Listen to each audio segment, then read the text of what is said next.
And Narendra Modi needs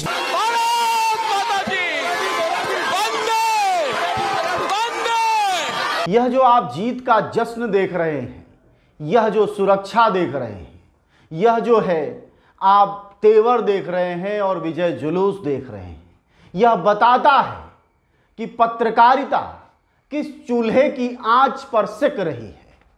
यह बताता है कि पत्रकारिता दलाली के किस दलदल में गिर चुकी है। यह वो देश है जहां की सबसे ज्यादा पत्रकारों पर हमले होते हैं, लेकिन यह वह देश है जहां की एक पत्रकार को छोड़ने के बाद सुरक्षा के बीच विजय जुलूस मनाया जाता है, सिर्फ इसलिए क्योंकि वह सत्तासीनों की चाटुकारिता में नंबर 1 है। आप पत्रकारिता जिसे कहते हैं, वहां आपको शर्म आ जाए जब आप इन्हें सुने। आप पत्रकारिता जिसको कहते हैं, जब आप इन्हें देखें तो बुखार चढ़ जाए, आपको लगे हाय हम कहां आ गए, यह कौन सा चैनल है, यह कौन सा लोकतंत्र के बारे में ये बता रहे हैं, किसकी समस्या उठा रहे हैं, किस गरीब मजलूम की कहानी कह रहे हैं। यह सारे सवाल आपके जुबान पर उतर आएंगे इनके एक कार्यक्रम देखने के बाद। लेकिन महामहिम को फुर्सत थी, महामहिम के पास वक्त था। महामहिम ने कहा लिबर्टी होती है, आजादी होती है, अभिव्यक्ति होती है, इसलिए छोड़ दो इस हमारे देश के शेर को। और देखिए छोड़ा गया है, और छोड़ा जाने के बाद किस तरह सुरक्षा के बीच विजय जुलूस लेकर चल रहा है, मानो कि कोई सल्तनत जीत के आए हों, सिकंदर की नई नस्लें हों। यह देश को रौंद देना चाहते हैं, यह चाहते हैं बर्बाद कर देना वह सब कुछ जो 70 सालों की आजादी में निर्मित हुआ है। वैसे भी बहुत मामूली मिला है हमें देश में, लेकिन जो मिला है वह भी ये खत्म कर देना चाहते हैं। इनका नाम अर्णव गोस्वामी है। आप सोचिए, यह सारा मस्खरापन, यह सब कुछ, यह नाटकीयता, यह विदुषीपन, यह सब कुछ पत्रकारिता के नाम पर किया जा रहा है। यह आप एक तरफ हमारे देश में हजारों की संख्या में जेलों में लोग बंद हैं, दूसरी तरफ हजारों की संख्या में वह लोग बंद हैं जिन्हें बंद नहीं होना चाहिए। लेकिन कोरोना में, कोविड में हमारे देश की न्यायालयों के पास फुर्सत नहीं है, कोरोना होने का डर है, इसलिए सुनवाई नहीं होती है। लेकिन महामहिम के पास फुर्सत है तब जब ऐसे आदमी को छोड़ा जाना है। आखिर क्या हो रहा था? सवाल यह नहीं है कि इन्हें छोड़ा जाना चाहिए, बेल मिलना चाहिए, नहीं मिलना चाहिए। हर उस आदमी को बेल मिलने का अधिकार है जो जेल में बंद है, लेकिन कब दिया गया बेल और किन शर्तों पर दिया गया, यह बहुत जरूरी है। यह जरूरी है आपके लिए जानना कि ये कौन है, किसके चैनल की पत्रकारिता करते हैं, क्या है रिपब्लिक भारत। क्या आप नहीं जानते कि रिपब्लिक भारत भाजपा के सबसे पैसे वाले सांसद का चैनल है? नाम है राजीव चंद्रशेखर। इस आदमी का यह चैनल है और उस चैनल की पत्रकारिता करते हैं अर्णव गोस्वामी। वहां से वह कुछ भी बोलते हैं। हमारा सरोकार इस बात से नहीं है कि वह क्या अभिव्यक्त करते हैं, वह किस तरीके की पत्रकारिता करते हैं, यह जानना बहुत जरूरी है। आप उनके कार्यक्रमों को देखकर समझ चुके होंगे कि इस देश में पत्रकारिता और भड़ैती में, इस देश में पत्रकारिता और दलाली में, इस देश में पत्रकारिता और प्रचार में, इस देश में पत्रकारिता और पार्टियों का मुंह बनने में कोई फर्क नहीं रह गया है। और जिन लोगों ने फर्क मिटाया है उसके सबसे बड़े प्रतीक पुरुष का नाम है अर्णव गोस्वामी। इसलिए इस भ्रम में मत रहिए कि इस देश में पत्रकारिता आजाद है, बल्कि यह जान लीजिए कि अगर आपको आजादी का आनंद पत्रकारिता में लेना है, वह भी इन समयों में, तो आपको अर्णव गोस्वामी जैसा पत्रकार बनना होगा।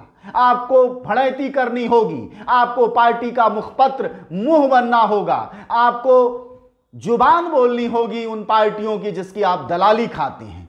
यह फर्क आ गया है और यह इतना बुरा है कि पूरे देश की जनता का पत्रकारिता से भरोसा खत्म होता जा रहा है। लोगों को लगता ही नहीं कि हमारी सूचनाएं दी जा रही हैं, लोगों को लगता ही नहीं कि सही समस्याएं उठाई जा रही हैं, लोगों को लगता ही नहीं कि मंत्रियों मंत्रालयों की भी बात की जाती है, पिछले 6 सालों में ये एक से बड़े तेज ये पत्रकारों ने कभी एक खुलासे नहीं किए कि सरकार ने जो दावे किए हों, चाहे वो शौचालय के हों या फिर किसानों के हों या फिर मजदूरों को लेकर हों या छात्रों की नौकरियों को लेकर हों या फिर चीन और पाकिस्तान को लेकर हों, उन दावों का सच क्या है। किसी पत्रकार ने जहमत नहीं उठाई। पत्रकारिता का इस समय एकमात्र काम बचा रह गया है और वह है हिंदू और मुसलमान, हिंदुस्तान और पाकिस्तान। और अंत में जब कोई काम नहीं बच जाता इनके पास, तो यह बेहद निजित्व के जो मामले हैं उसको उठाकर दिन भर रगड़ते रहते हैं और उसको ये पत्रकारिता कहते हैं। सवाल यह है कि अर्णव गोस्वामी जैसे पत्रकार आखिर किसको पसंद है, किन शर्तों पर पसंद हैं। एक तरफ जीएन साईं बाबा, सुधा भारद्वाज, वरबर राव, आनंद तेलतुंबड़े, स्टेन स्वामी, हेम मिश्रा जैसे और न जाने कितने लोग बंद हैं जेलों में। इन सब पर आरोप है कि यह माओवादियों के समर्थक या माओवादी हैं। दूसरी तरफ इन लोगों की कोई रिहाई नहीं है, कोई मानवाधिकार नहीं है, कोई इनको छूट नहीं है। स्टेन स्वामी की उम्र 80 साल से ऊपर है, जीएन साईं बाबा 90% से ज्यादा विकलांग हैं, लेकिन कोई रिहाई नहीं है, कोई सुप्रीम कोर्ट नहीं है, कोई लिबर्टी नहीं है। क्या हमारे देश में शासन ऐसा चलेगा? क्या हम अपनी पीढ़ियों को यह बताएंगे कि पीढ़ियों को क्या हम ये बताएंगे कि आपको छूटने के लिए जरूरी है कि इस देश में पार्टियों के आप चाटुकार हो जाएं, तभी आपकी जमानत संभव है, तभी आप रणभेरी बजा पाएंगे, तभी आप उद्घोषणा कर पाएंगे, तभी आप हीरो बन पाएंगे? क्या जरूरी है इस लोकतंत्र में विपक्ष की कोई बात नहीं है, आलोचनाओं की कोई जगह नहीं है, विरोध का कोई कद्र नहीं है? तो फिर हमारे देश चलेगा कैसे? फिर लोकतंत्र कहें क्यों? हम स्कूलों कॉलेजों की किताबों से इन शब्दों को निकाल क्यों नहीं दे रहे? हम इनकी जगह तानाशाही, फांसीवाद, एकाधिकार जैसे शब्द ला क्यों नहीं रहे हैं? इसमें डाल क्यों नहीं रहे हैं? हम एक पद्धतीय प्रणाली की बात क्यों नहीं कर रहे? हम फेडरल शब्द को क्यों नहीं हटा रहे? संघीय ढांचे शब्द को हटा क्यों नहीं रहे? क्योंकि हम बच्चों को गलत क्यों पढ़ा रहे हैं? क्यों हम बता रहे हैं कि हमारे देश में लोकतंत्र है? हम क्यों बता रहे हैं कि सबकी आवाज सुनी जाती है? हम क्यों बता रहे हैं कि विरोध और विद्रोह की जगह है हमारे देश में? हम क्यों बता रहे हैं कि शासन सत्ताओं की निरंकुशता के खिलाफ हमारे युवाओं को लड़ना और पढ़ना चाहिए? हम क्यों बात करते हैं भगत सिंह, हम क्यों बात करते हैं चंद्रशेखर आजाद और सुभाष चंद्र बोस और गांधी की? हम इन सबको क्यों नहीं मिटा देते? क्योंकि यह जरूरी हो गया है। जैसा पत्रकारिता और जैसी परंपरा हमारे देश की राजनीति में चलने लगी है, उससे बहुत साफ है कि हमारे देश में तानाशाही लादी जा चुकी है और विरोध और विद्रोह की कोई जगह नहीं है। इन सत्ताओं का चरित्र निरंकुश हो चुका है और उन सत्ताधारियों के खिलाफ जो बोल रहा है उसकी जुबानों पर ताले लगाए जा रहे हैं और उनको वरदहस्त हासिल है। उनके हाथों पर बाजू मिलाए जा रहे हैं जो कि चाटुकार हैं, जबकि देश में यह परंपरा नहीं थी। हमारे देश में विद्रोहियों की कद्र थी, हमारे देश में विरोध करने वालों को विवेकवान कहा जाता है। लेकिन हमारे देश में अब स्थिति यह आ गई है कि विरोध करने वाले देशद्रोही हैं और विद्रोह की बात करने वाले आतंकवादी।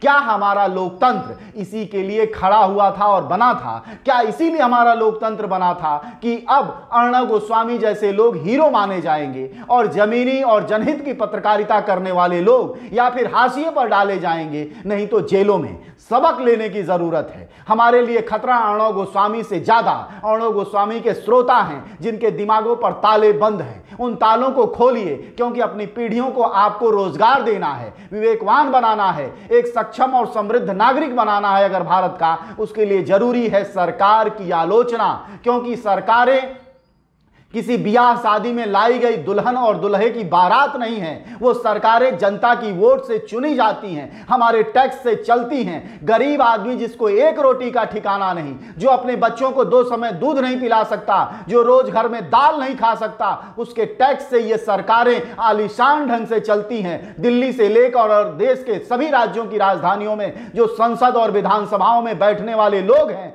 वो उन बीपीएल कार्डधारियों के टैक्सेस से चलते हैं जिनको खाने का ठिकाना नहीं है। तो जाहिर तौर पर पत्रकारिता का जो फोकस है, जो पत्रकारिता की जगह है, वह देश के उन 90% आबादी की जगह पर आनी चाहिए जहां की संघर्ष है, जहां जीवन है, जहां रोजी रोटी के लिए लोग तरस रहे हैं, जहां रोजगार नहीं है, शिक्षा नहीं है, स्वास्थ्य तो बहुत दूर की चीज है। ऐसी स्थितियों में अगर पत्रकारिता आप सच्ची और ईमानदारी से चाहते हैं तो अपने बच्चों को थोड़ा विवेकवान बनाइए, तर्कशील बनाइए और कम से कम अंधभक्ति और अर्णव गोस्वामी की पत्रकारिता से दूर भगाइए। अर्णव गोस्वामी अकेला पत्रकार नहीं, ऐसे पत्रकारों की एक बड़ी भीड़ है जो आपकी आंखों पर रोशनी को खत्म कर रही है। जब आप जी न्यूज की बात करते हैं तो बगैर सुभाष चंद्रा के समझे आप जी न्यूज को नहीं समझ सकते। अगर आप रिपब्लिक भारत की सोचते हैं तो बगैर राजीव चंद्रशेखर को जाने आप रिपब्लिक भारत को नहीं सोच सकते। जिन चैनलों के मालिक अगर भाजपा के सांसद हैं और आप उनसे अच्छी पत्रकारिता और नेक और बेहतर पत्रकारिता की उम्मीद करते हैं तो इन मूर्खताओं के लिए अब देश के पास समय नहीं है, न समझाने का न बताने का।